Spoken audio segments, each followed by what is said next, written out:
Good morning, students. I am Professor Nitin Kadolia from Sagar Group of Institutions, Bhopal. So in the last class, we discussed about the promotion mix.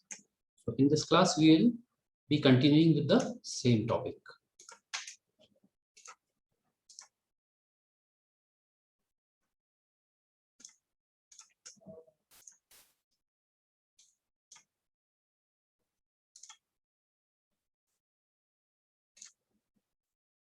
Okay, so in the last class, we did the basic understanding of promotion mix and what is integrated marketing communications.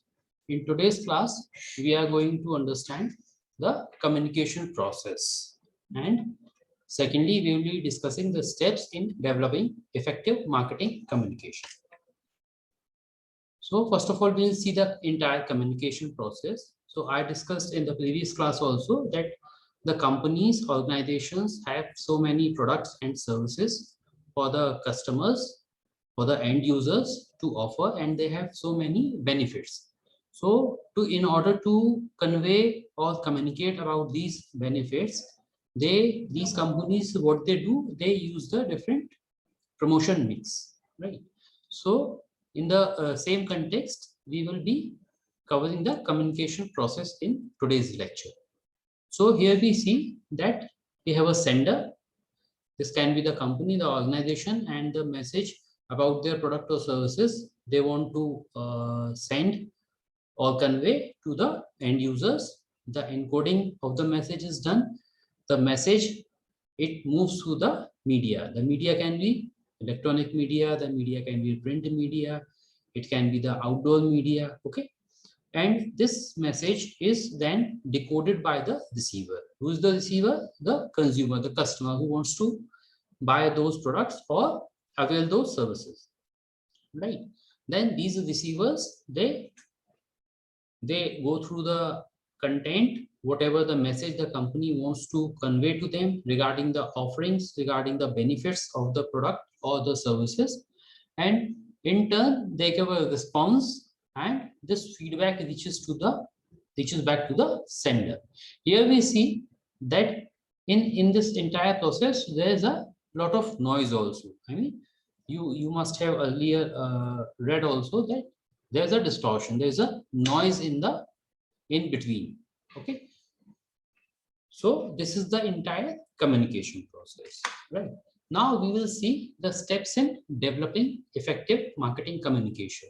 So first step is to identify the target audience, then determine the communication objectives. Third is to design the message.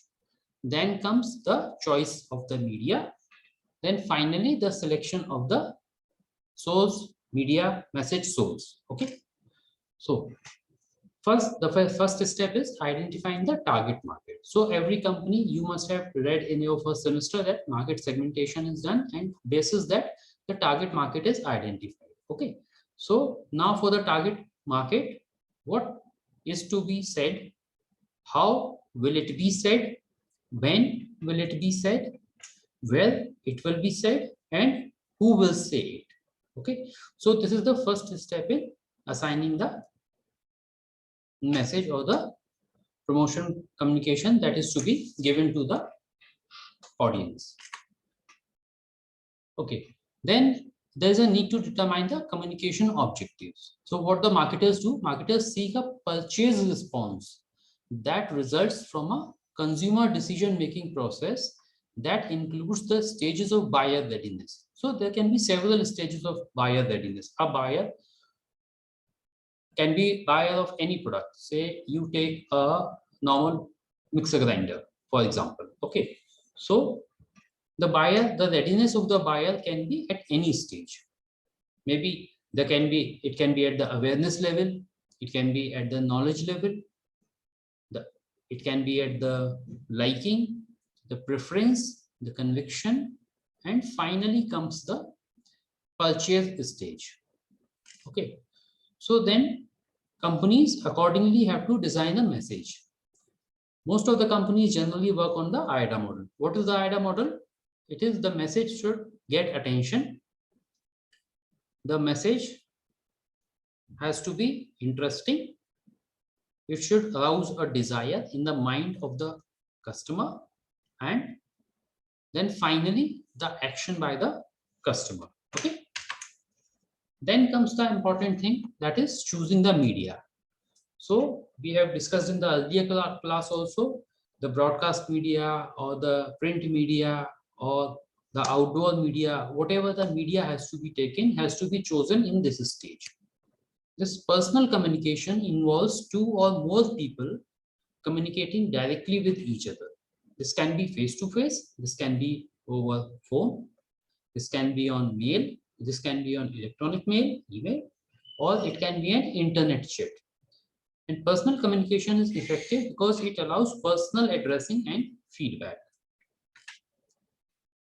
Then in the choosing media step, there can be a non-personal communication. So what is non-personal communication? It is a media that carry messages without personal connect or feedback, including major media, atmospheres, and events that affect the buyer directly. So what can be these media? What can be the options available for this non-personal communication? We have print media, broadcast media, display, and online media. And what is atmosphere? Atmosphere are designed environments that create or reinforce the buyer's learning towards buying a product. Events are staged occurrences that communicate messages to the target audiences. So these events can be a press conference, a grand opening, some exhibitions, some public tours kind of things. Okay, so this all comes under the non-personal communication. Okay. Then the next step is selecting the message source. The message's impact on the target audience is affected by how the audience views the communicator. So normally what these companies do to, to see, to finalize who is giving the message. What companies do? They choose some athlete.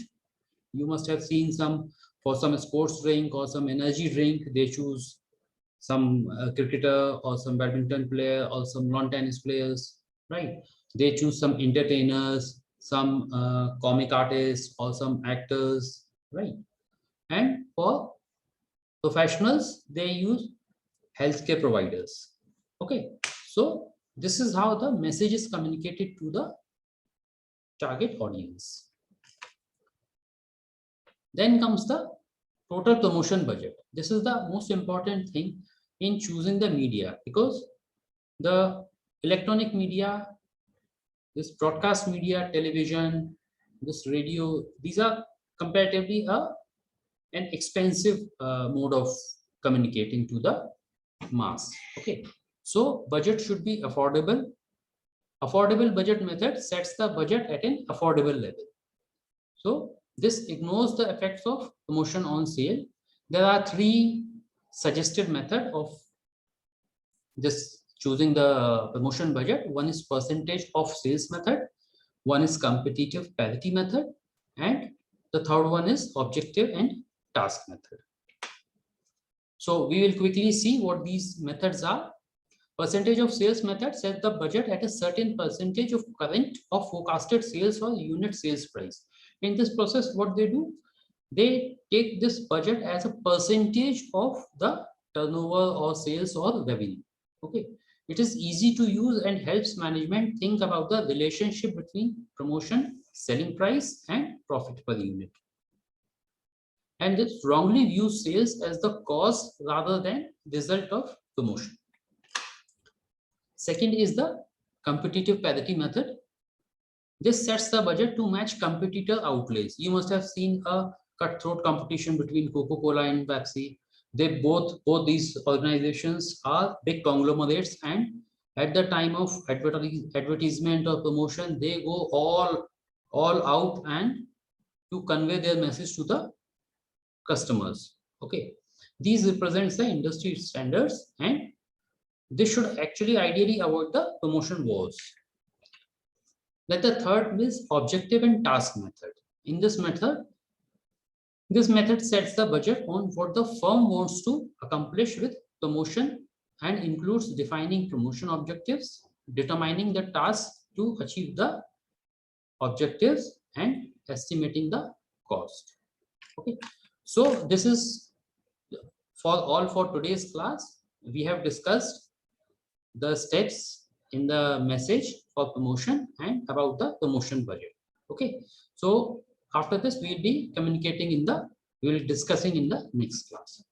Thank you so much, students.